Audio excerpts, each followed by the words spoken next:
back to Spinster Podcast. This is the second one we've done. I'm with my brother Daniel. Let's get this show on the road. So we're going to kick it off with Fight of the Fallen, AEW, the charity pay-per-view that they did. So yeah, the first fight on that one was Sonny Kiss defeated Peter Avalon. Still two minds on that Sonny Kiss. Bit of a strange one for me. Good character, but a bit of a strange one for me. Enough said on that one, it wasn't very good. I didn't think. Second one was Bea Priestley, Shoko Nakajima versus Dr. Britt Baker and DMD and Raiho. That was a good fight. But again, Bea Priestley for me, hands down one of the top women wrestlers that's going these days. So AEW's Fight for the Fallen pay-per-view was really good. It had a mixture of everything, 20-minute matches. The 6-man tag team match, which I thought was quite funny, was MJF, Sammy Guevara and Shawn Spears, which was an interesting one since MJF keeps claiming that he's Cody Rhodes' best mate and that Shawn Spears was never a true friend. Coming from a guy that's literally just come out of nowhere, gone straight on the TV. What's your thoughts on that, Dan?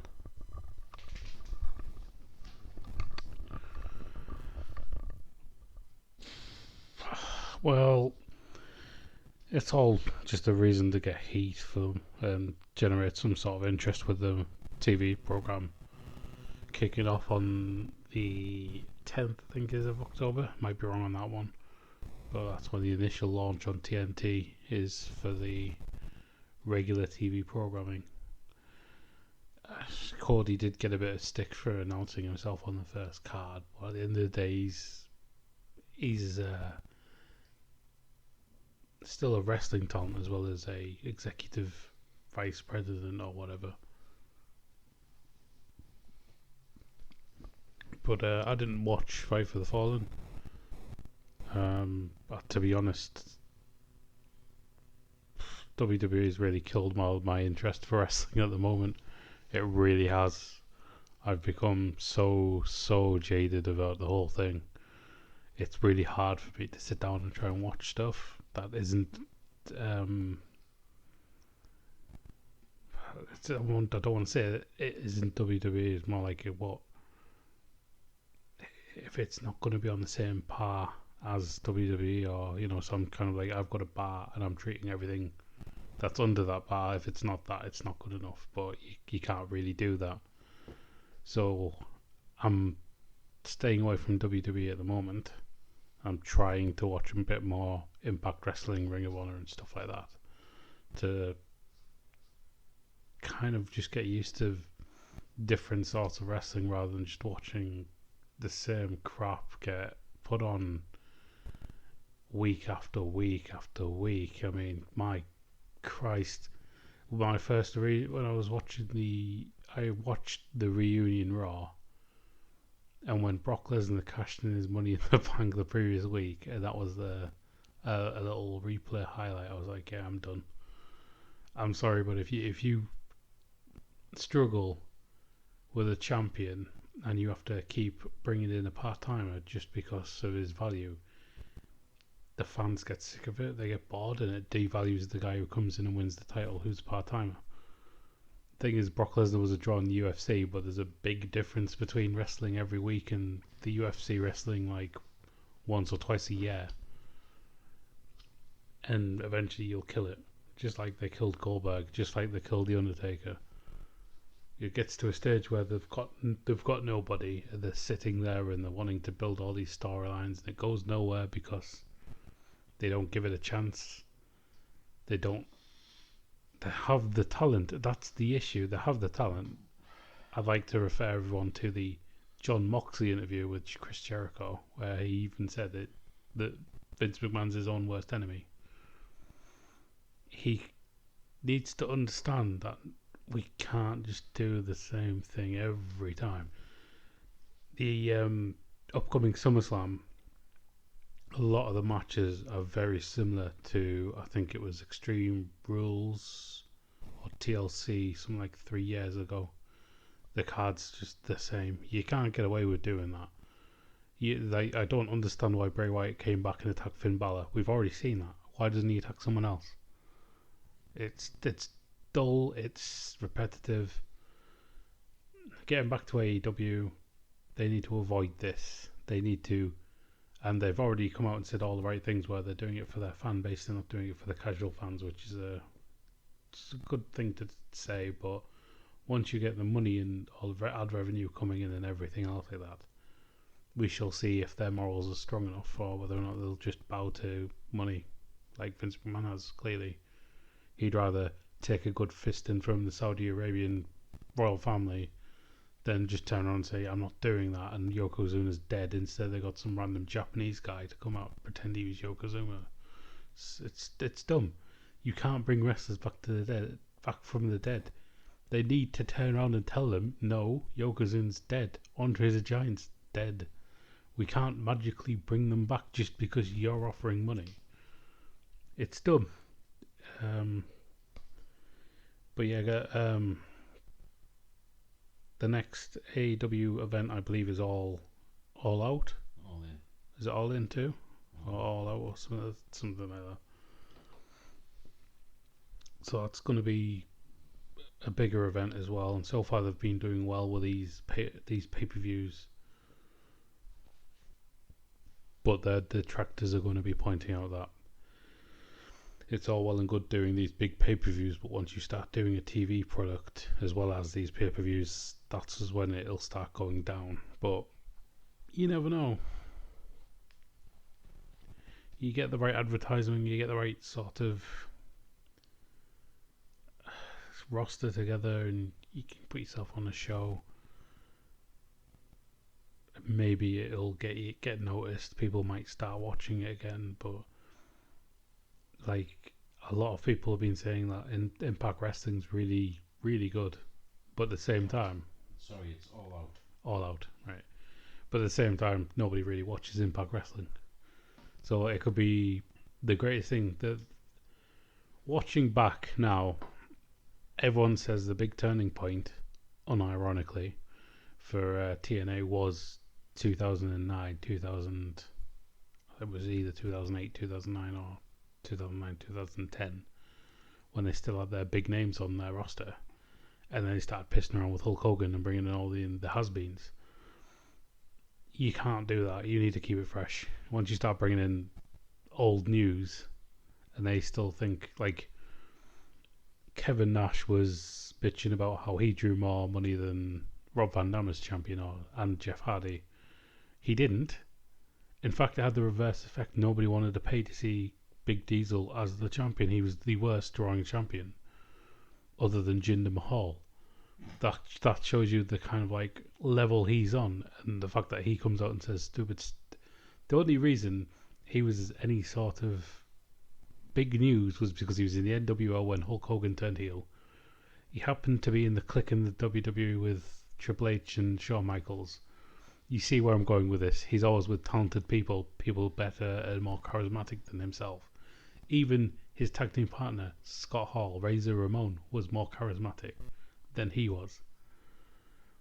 So you need to keep the bitter old people in the back where they're producing, or they can pass on their experience or whatever. You can't bring them on screen. So that brings me nicely on to my next point. The WWE Raw reunion. Yes, it's good for nostalgia. Yes, it's good to see the old classic wrestlers, i.e. Stone Cold Steve Austin, Triple H, Shawn Michaels, Kevin Nash, Road Dogg, X-Pac. What got me was, yes, well done, do this reunion. Piss about with a 24/7 championship belt like they did. It passed from Drake to R-Truth to Kelly to Medusa to Ted DiBiase, and then eventually ended up with Maria Gonzalez demanding her husband lied on his back and got pinned.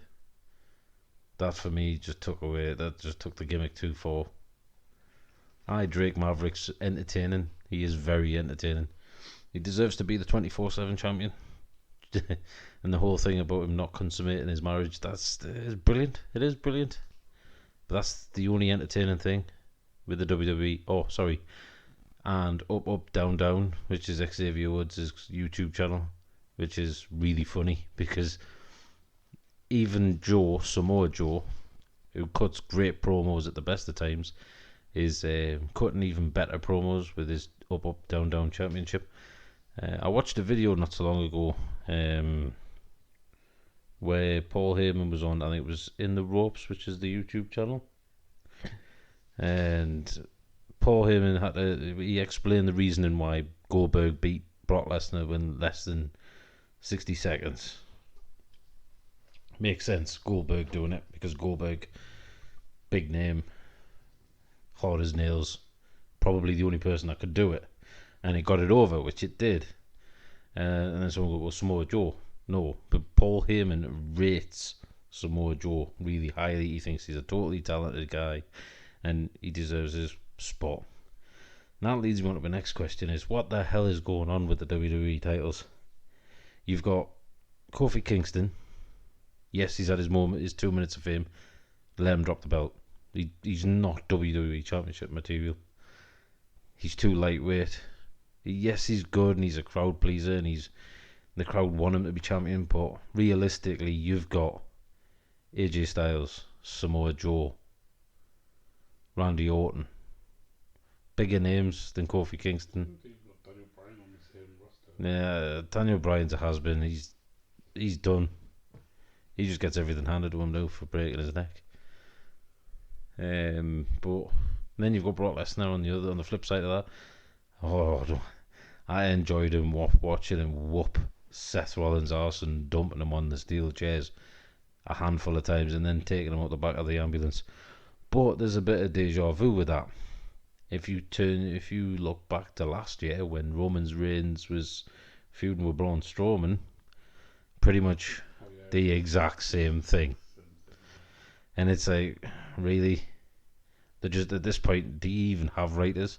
Do they have a creative department where they're thinking of new ideas, or is it just the same bloke going, well, we'll just use this one again because this one got Roman Reigns and Braun Strowman over. We'll just do it with Brock Lesnar and Seth Rollins. Right, the difference between Brock and Seth Rollins and Braun and Roman are two bigger, more powerful guys than what Seth Rollins is. Well, with the help of a crane. He's a genuine strongman. Yeah. But it just undermines the whole entertainment value. It's like they've lost interest and they're just not using the true potentials. And like I said in my previous podcast, I actually fear for the talent that's in NXT, which I'll go on to NXT from Wednesday just gone, where it was good to see Tyler Breeze getting jumped by the biker gang, Forgotten Sons, and then Fandango come out.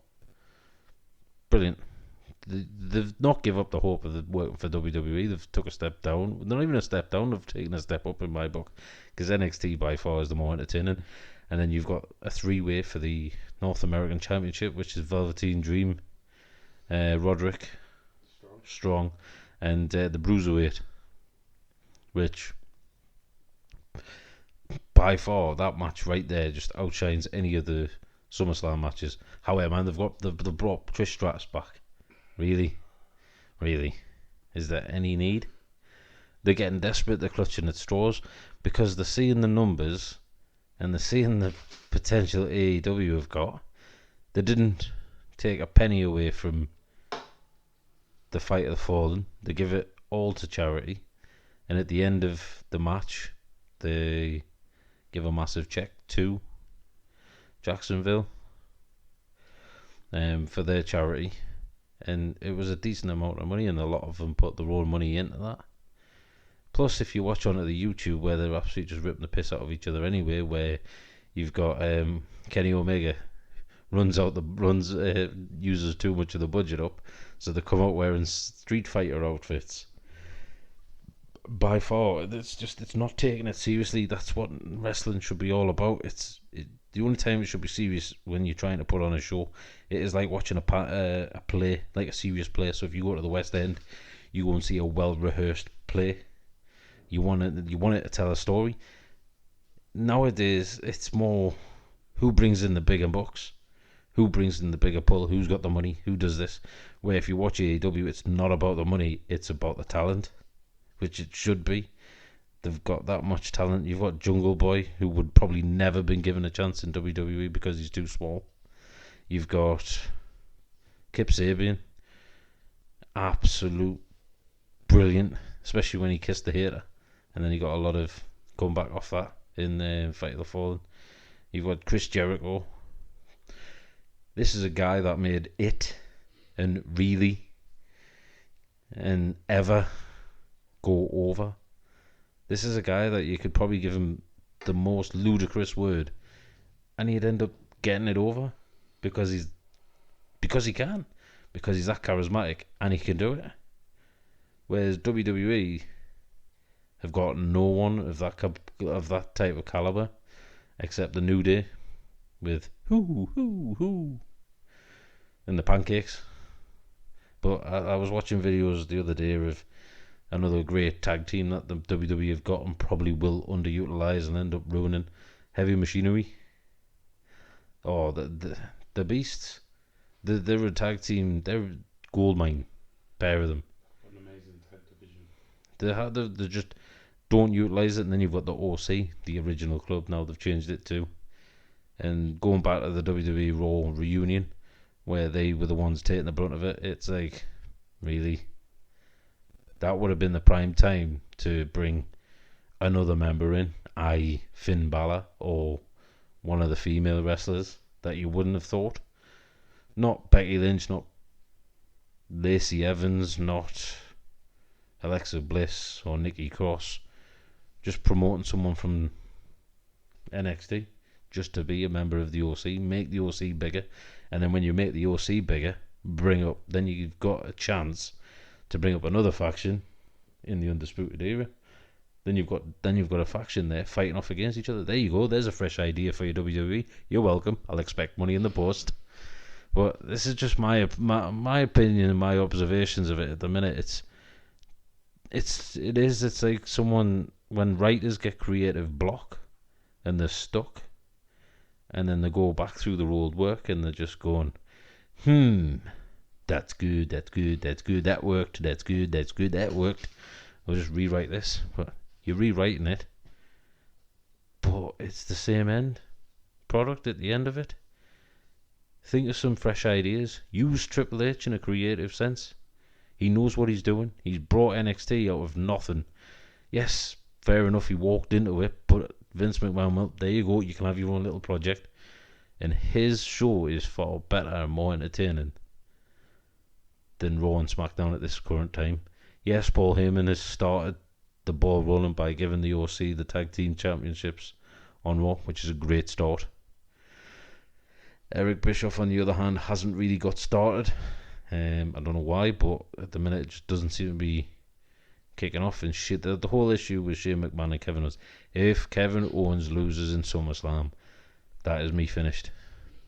I watched the highlights, but I'm done. It's just getting to a point now where it's the whole McMahon versus Steve Austin feud all over again, where it's one man fighting the rest of them, and it just seems to be Kevin Owens versus Shane McMahon. Shane McMahon shouldn't be in a wrestling ring. If you're desperate, and if you're that desperate for entertainment values and trying to get things over, you shouldn't be using a McMahon. You should be using the talent you've got instead of underusing it.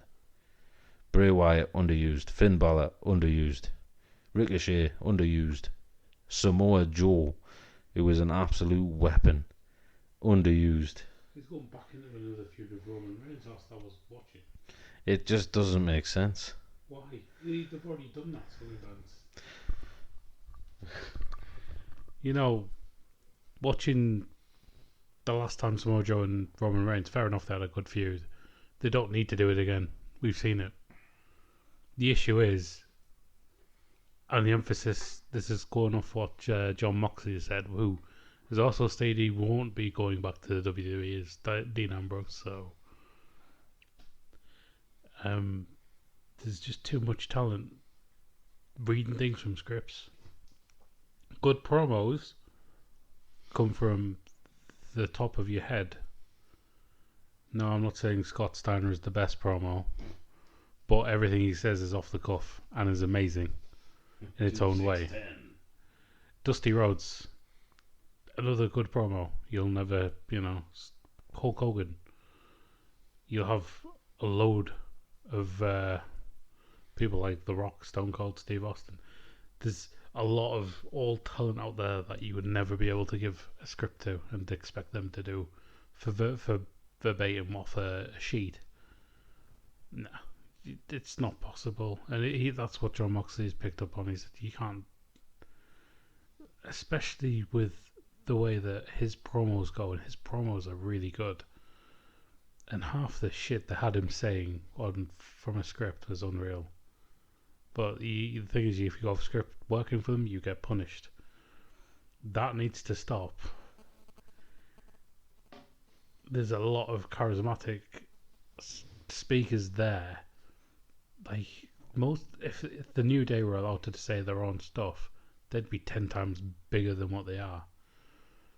Now, Kofi Kingston as champion, yes. Do I buy it? Well, yeah. They need to build him though. They can't just, well, there's your champion and leave him dangling, which is essentially what they've done. So he's just a champion, and he happens to also be a tag team champion as well. So yeah, but for him to beat Samoa Joe pissed me off to no end, because it's like, it's not believable. I don't ever in any sort of contest believe that Kofi Kingston could beat Samoa Joe ever, and that's the issue if you don't build it properly. Now TNA and its TNA, right? We'll go back to TNA and I'll get an example for you. Now you will remember, what's his name? Jack Swagger's Zeb Coulter. I can't remember his real name, but he's actually he's been in professional wrestling for years. He built up Kurt Angle versus Samoa Joe to make it look like a legit fight, and it was the best selling pay-per-view of TNA's existence because they built it off Samoa Joe and Kurt Angle. Now you look at that build-up where they made it look so legit, like they're gonna beat the ever-loving shit out of each other, and then you look at Brock Lesnar versus Seth Rollins at SummerSlam. They've used something that Braun Strowman and Roman Reigns did to get Strowman over. Strowman got just incredibly over from it. It made him look like a strong guy. Brock Lesnar does not need to look like a strong guy. We fucking know. He was in the UFC. You look at him and you go, my God, that guy. He's fucking... Nobody looks like that. A lot of people have commented on that little... Jesus, what was it? Shooting star press he tried to do on Kurt Angle, but he botched it and landed on his neck. A lot of people watched that and said that would kill a normal man. Brock Lesnar's not normal, but then again, he doesn't need to be portrayed as this guy who can, I can lift this guy up and beat him up and all the rest of it. That's all well and good. I mean, it doesn't change anything. Yeah, Brock Lesnar's beating someone up, but that hasn't fucking changed anything. A couple of years ago, the guy picked up a set of stairs and threw it into the friggin' front row of a live Raw audience. We know how strong Brock Lesnar is. He doesn't need to do any of this. It doesn't get him over already what he's over. In fact, it's a negative because it's fucking Brock Lesnar again. He does not need to be fighting for any title. This goes for all the part-timers. It's what pissed me off of CM Punk's run when The Rock came in and took it away. The Rock should have been nowhere near a title. It was only so they could add something to this fucking John Cena and The Rock thing, which was... It was good. The build-up was good. I'll admit to that. But the second time around doing it when they took the title off Punk, didn't need to do that. We've already seen it once. We don't need to see it again. And some matches you do want to see again, and that's when you start making a series like Sheamus and Cesaro when they're the best of 7. That was good. It was built nicely. The problem with WWE is they don't build anything. They just, this is a match, and then people go, oh, that's a good match, or couldn't give a flying fuck. You could literally tomorrow at whatever headquarters Vince was scratching his ass at, he could turn around and say, well, I'm going to put Rey Mysterio in a match against Aleister Black. And that silence there before I start speaking, that's the reaction you'd get, because people are like, well, why? Why does that have to be a match? They're both faces. Well, Aleister Black could be a heel. He's not been put in a position to turn heel. And that seems to be an issue with them, is they don't build anything up. They just go, okay, the fans want it. That's what they did with Kofi Kingston. They went, oh, the fans want Kofi as champion. Okay, now he's champion. We'll keep him champion. And it's at everyone else's expense. They missed the train with Roman Reigns when they were supposed to push him. They missed the train when taking the title from CM Punk. They did it too early. They then went ahead. It's one of those things where they don't have their finger on the pulse, and it's never been more obvious than it has been recently. And going back to NXT, it's pretty bad when the NXT pay-per-views are doing a hell of a lot more than like views per audience, because obviously the audience is going to be bigger for the main roster, but if you look at the percentages, they're more popular. It's not about you build, it's not about just this is this guy, he's really popular, and then this is this guy and people fucking hate him. If you have no story, it doesn't matter.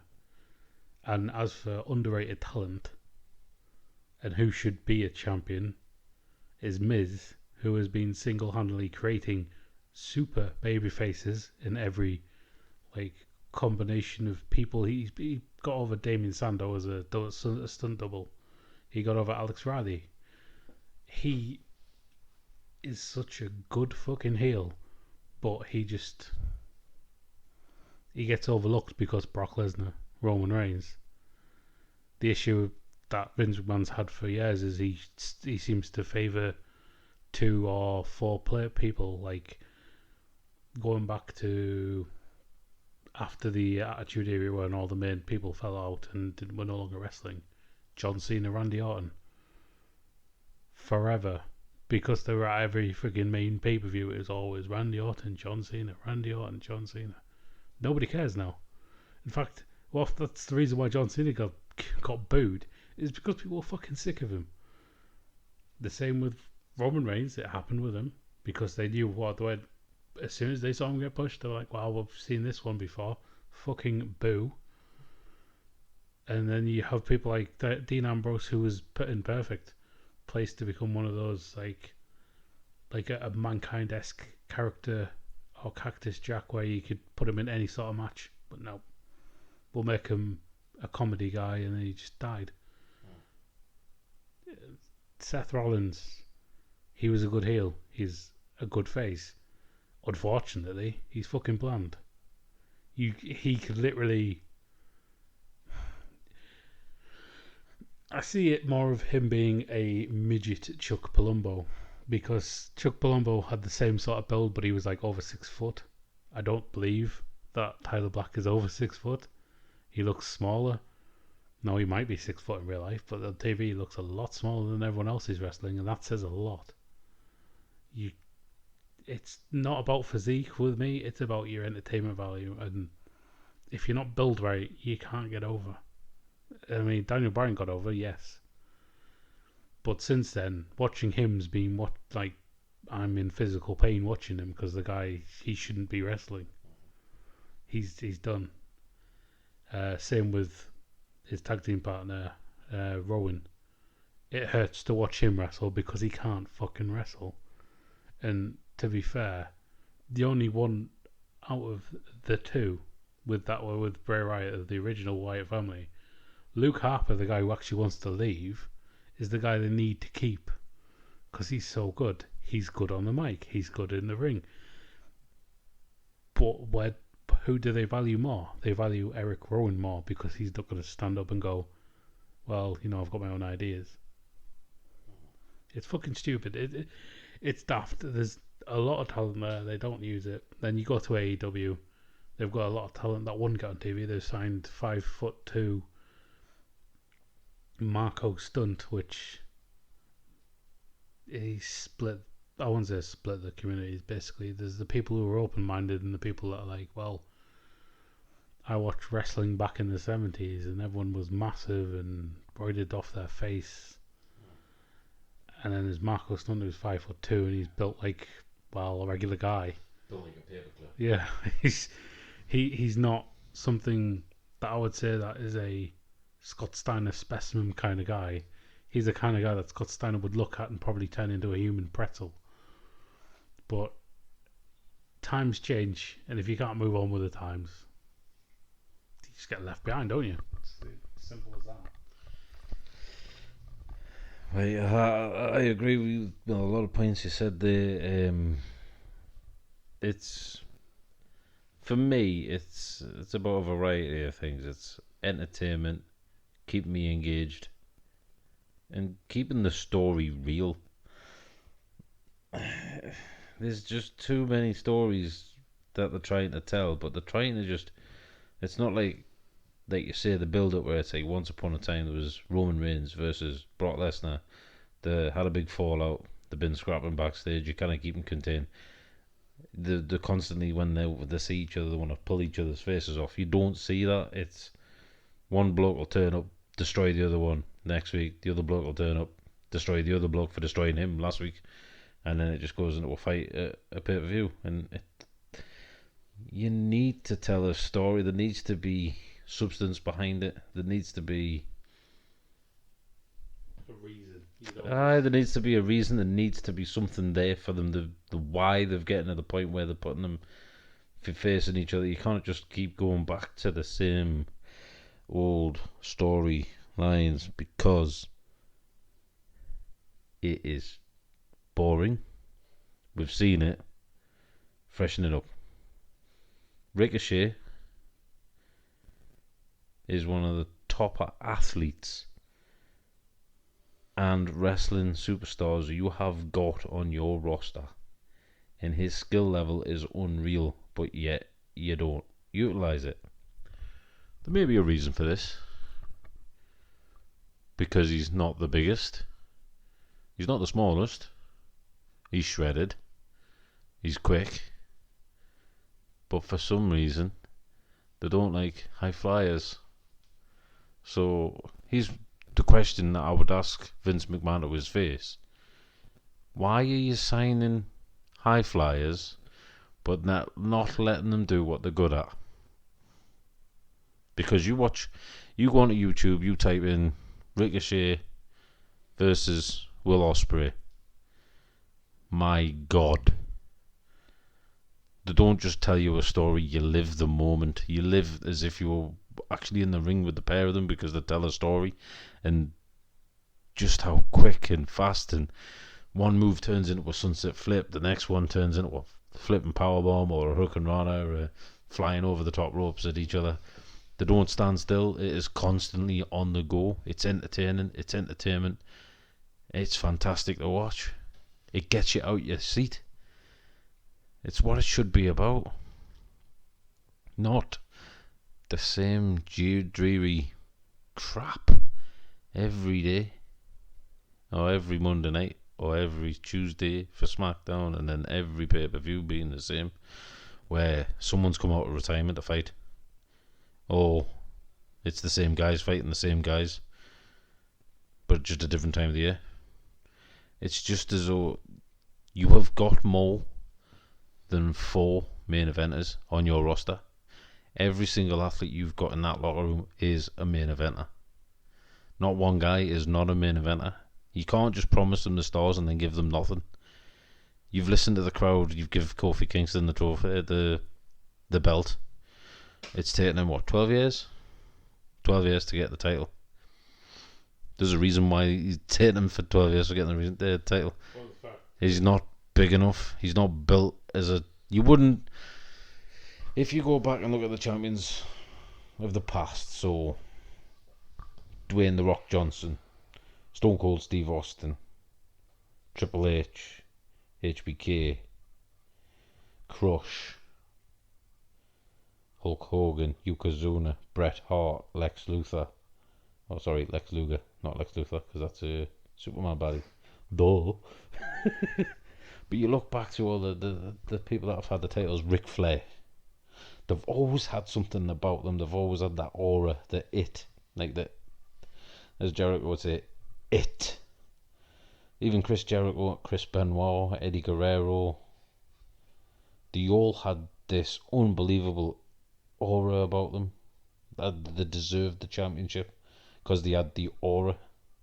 Kofi Kingston, team player. Respect him. Don't get me wrong. This is me not slandering him. I think he's unbelievable in the ring. He's got mounts and mounts of talent. I just think he's been used as a scapegoat to try and keep the crowd entertained until they find the next one that comes through. But at the same time, is how long are they going to wait? You can't just give a guy a title and then expect him to beat CM Punk's reign, because that's what they're trying to do again, is trying to break CM Punk's reign. Brock Lesnar doing it, but CM Punk did it fighting every other night. Brock Lesnar did it in the terms of fighting every other pay-per-view. That's not how a champion works. Kofi Kingston, yes, he's fighting every night, but he's beaten superstars that are bigger than him. AJ Styles is bigger than Kofi Kingston.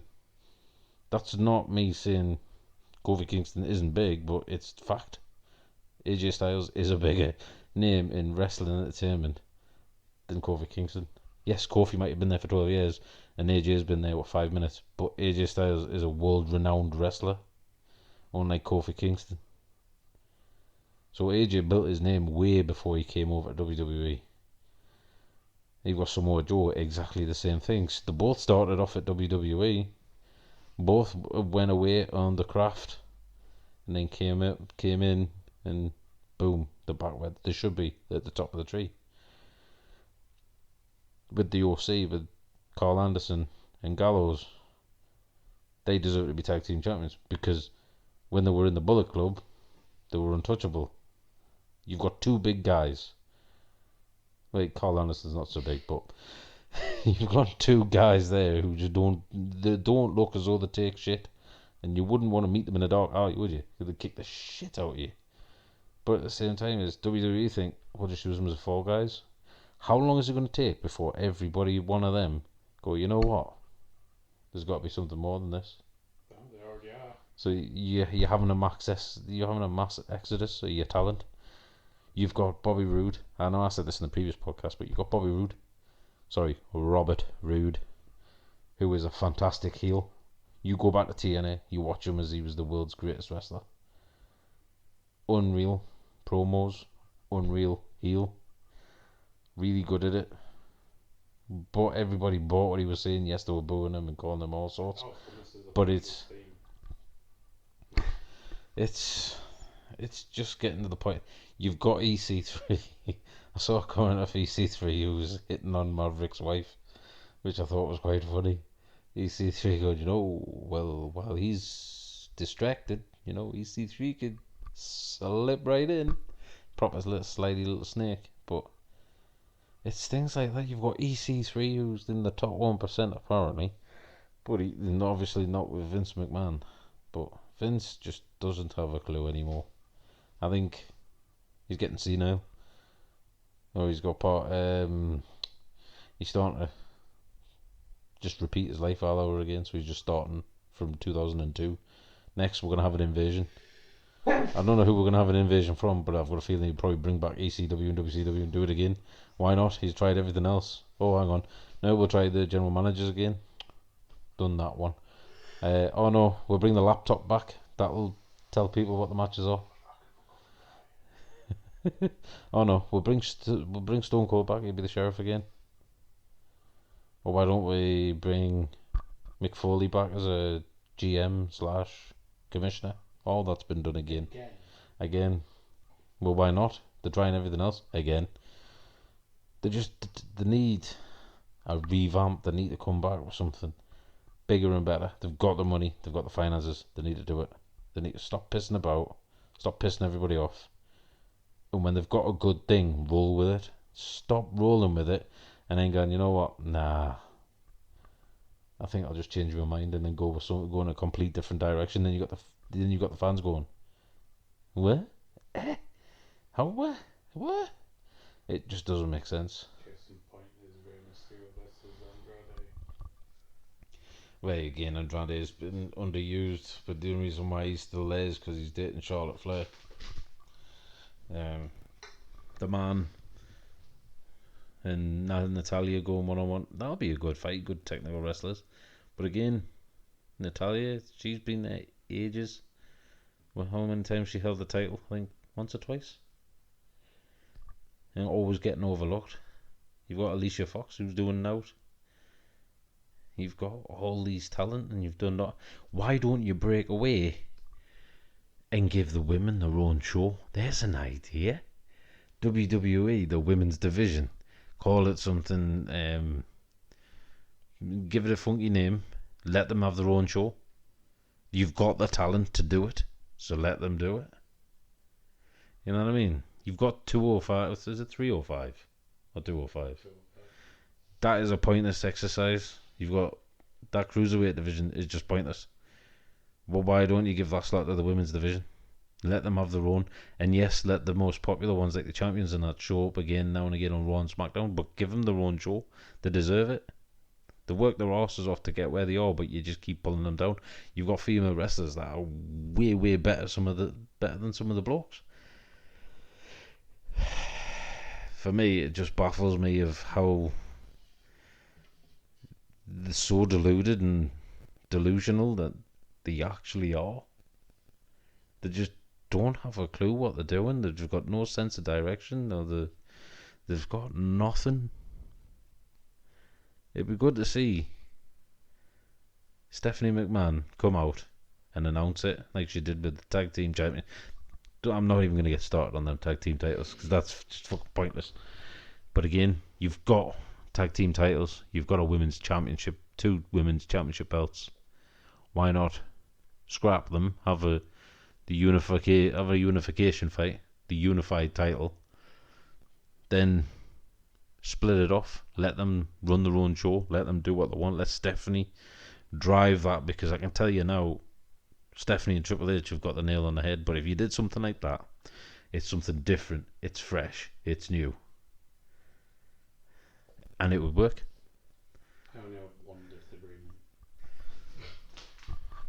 I only have one disagreement with that. That's Stephanie McMahon hitting the nail on the head.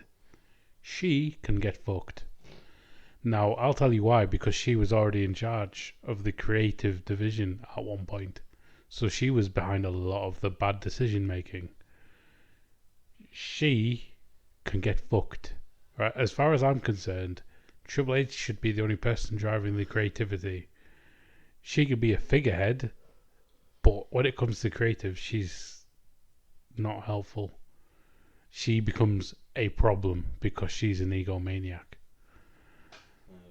Just like her dad. Apple doesn't fall far from the tree.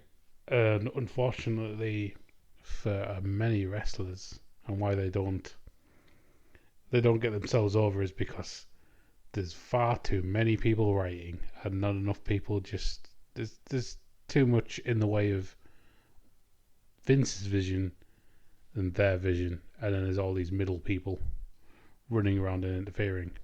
And then you've got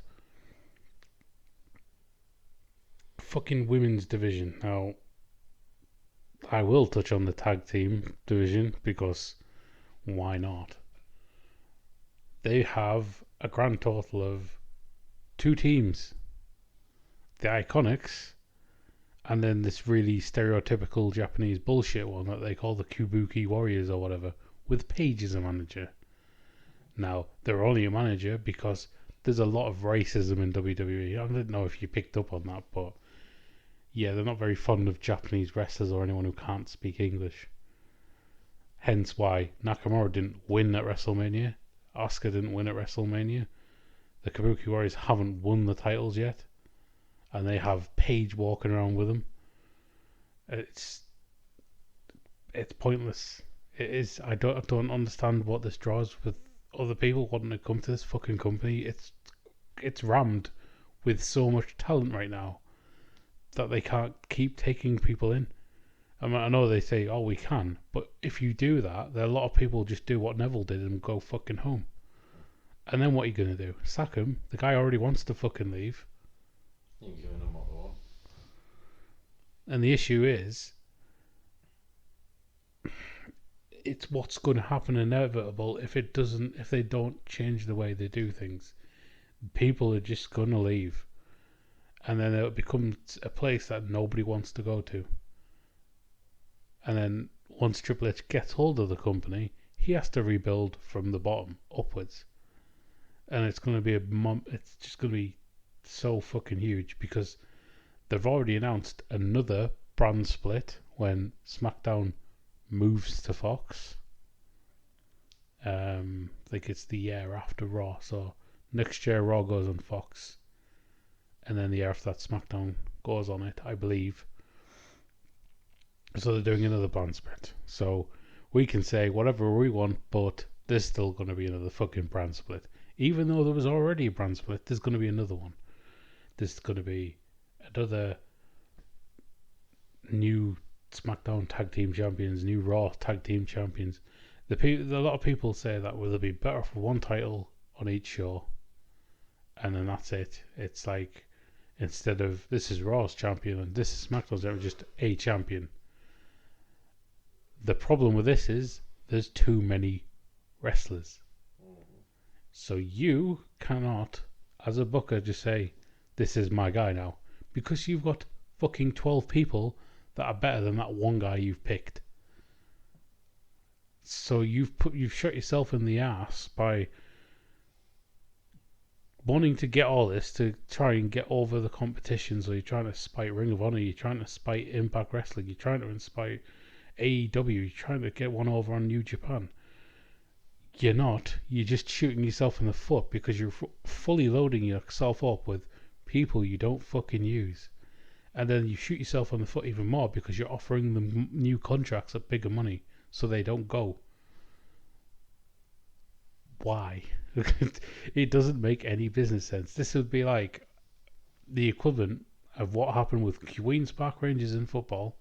They got 45 players on their books. You're only allowed to register 25. Where's the fucking sense in that? You're wasting money for the sake of wasting money. That's what WWE are doing. You've got an X amount of people that can appear on television per week, and then under that, those people end up on fucking main event. The one person who shouldn't be on main event is EC3, yet he's on main event. And yet you've got Brock Lesnar running around being a champion. You don't need part-timers when you've got so many people on full-time contracts. You don't need The Undertaker. You don't need Goldberg. You don't need Brock Lesnar. You don't need The Rock, even though it's nice to see The Rock come back because he's not constantly fucking coming back like Brock Lesnar is. Like Stone Cold Steve Austin doesn't really like coming back. He only comes back every once in a blue moon. But I know that people are going to say that WWE has the money to do this. You have the money currently. What happens when that money goes away because your fan base dwindles and dwindles and nobody's fucking watching? You think Fox is going to continually support a product they bought for $1 billion when there's 5 people watching it? No. Once the fan base goes, you're fucking done. And this isn't going to be a glamorous death like WCW's. This is going to be one where WWE just implodes on itself, or they have to sell a lot of it off and become a smaller, more compact. Meaning that would be better for the wrestling business because there isn't just this gigantic globe thing taking over the world when it shouldn't be. Because this old man who wants to be the Walt Disney of fucking pro wrestling doesn't know what he's doing anymore. He's put on too much stress.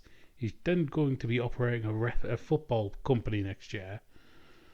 So it's wasting money for the sake of wasting money. It's not good business practice.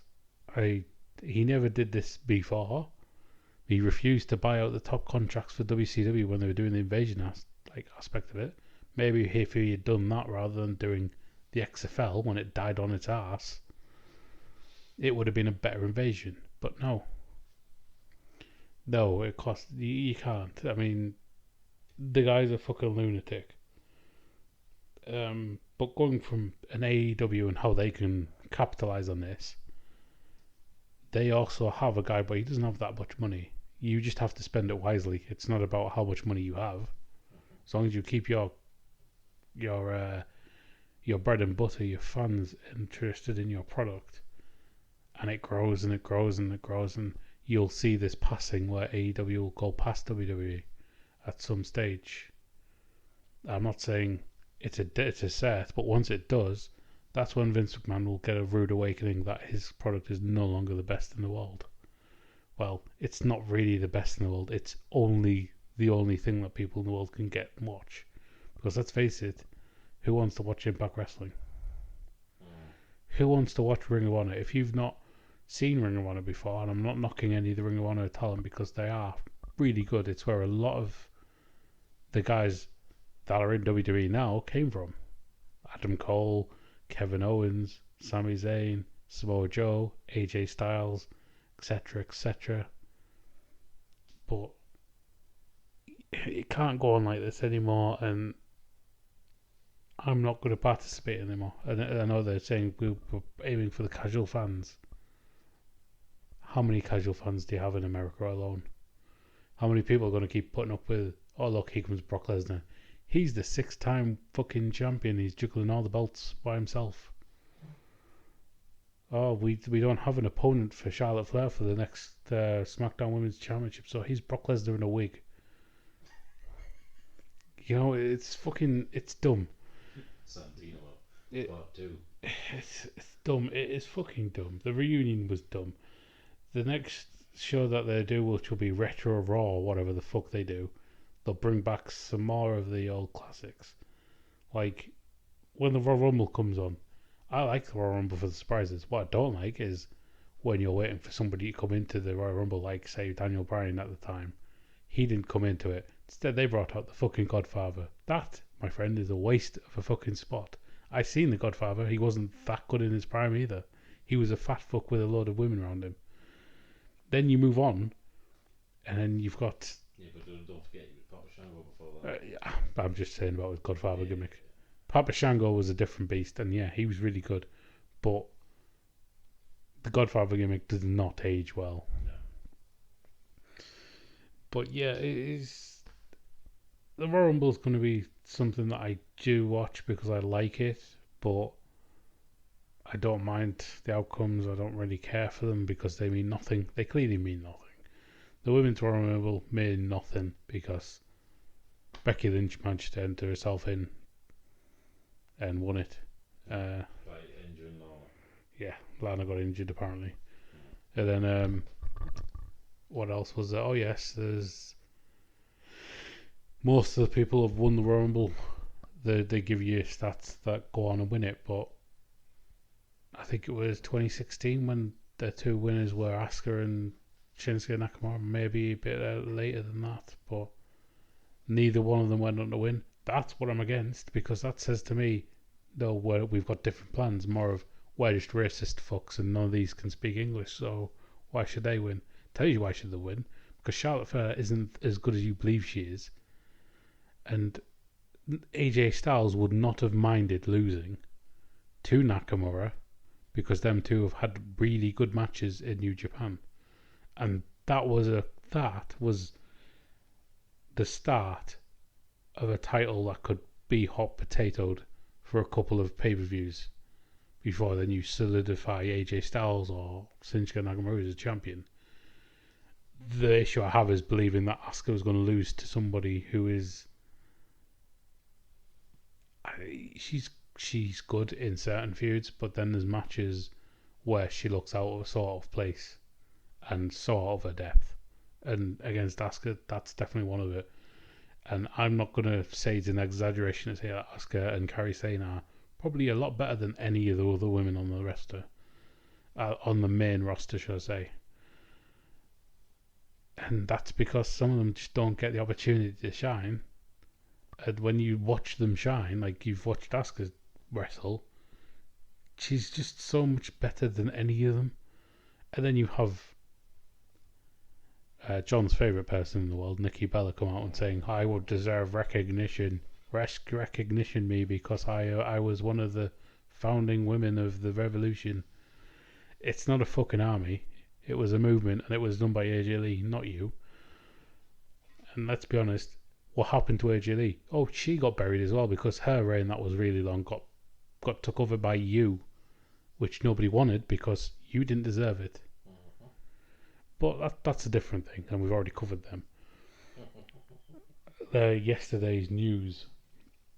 But yeah, they've got so much talent, and there's so much stuff to look forward to, and AEW, and you might see. I mean, if Sinclair can be asked, because they're a very big broadcasting company, but if they can be asked to actually invest in Ring of Honor, you might see Ring of Honor spike up as well. And New Japan are stepping up to be more prominent in America. So that's happening. You've got just done a pay-per-view over there, haven't they? Yeah, they did the G1 special over in the US.